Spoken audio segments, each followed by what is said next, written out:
Ascotrade accende la luce sullo sport paralimpico, lanciando una nuova edizione del concorso Mi piace di cuore insieme ad una testimonial d'eccezione, la giovane campionessa Beatrice Vio, da tutti conosciuta come Bebe. La 17enne di Mogliano Veneto, medaglia d'oro agli ultimi mondiali di scherma, è il volto dell'iniziativa sociale promossa per il secondo anno consecutivo dall'azienda trevigiana in collaborazione con CONI e CIP Veneto. Mi piace di cuore consiste in un web contest in cui a concorrere sono le società sportive del Veneto che desiderano realizzare progetti di sviluppo delle attività paralimpiche. I progetti pubblicati sulla pagina Facebook dell'iniziativa potranno essere votati con un semplice mi piace fino al 31 gennaio.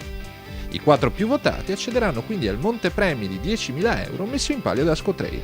Ci sono 20 società che si sono proposte, bisogna riuscire a capire quali sono anche grazie a voi dovrete riuscire a capire quali sono le più adatte a partecipare in un certo senso, per cui in base a chi mettete mi piace riuscirete a portare avanti dei loro progetti, per cui bisogna mettere mi piace assolutamente per riuscire ad aiutare tante persone a partire e divertirsi a fare sport. Siamo orgogliosi di quello che abbiamo fatto l'anno scorso.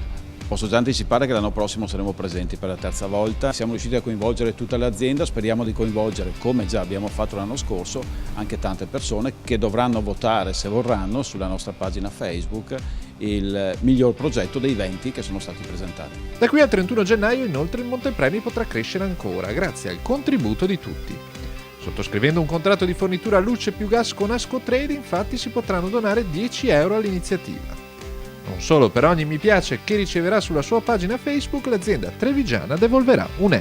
Tutti i consumatori potranno accedere, si potrà anche fare il contratto ovviamente con Ascotrade e dare ulteriormente una mano anche per incrementare il fondo di 10.000 euro che noi abbiamo messo già a disposizione. Una formula che l'anno scorso ha permesso di finanziare con 20.000 euro i progetti di 4 società sportive e che in questa edizione potrà contare sull'energia di Beatrice Vio, campionessa nello sport e nella vita. I giovani non sanno come poter aiutare, come rendersi conto che le persone hanno bisogno di una mano. Per loro è facilissimo mettere mi piace, per tutti alla fine è facilissimo mettere mi piace, è una cosa facilissima, per cui il fatto che con una cosa semplice puoi fare una grande cosa la trovo molto bello. Penso che lo sport sia importantissimo, se non fosse stato per la scherma io non so dove sarei.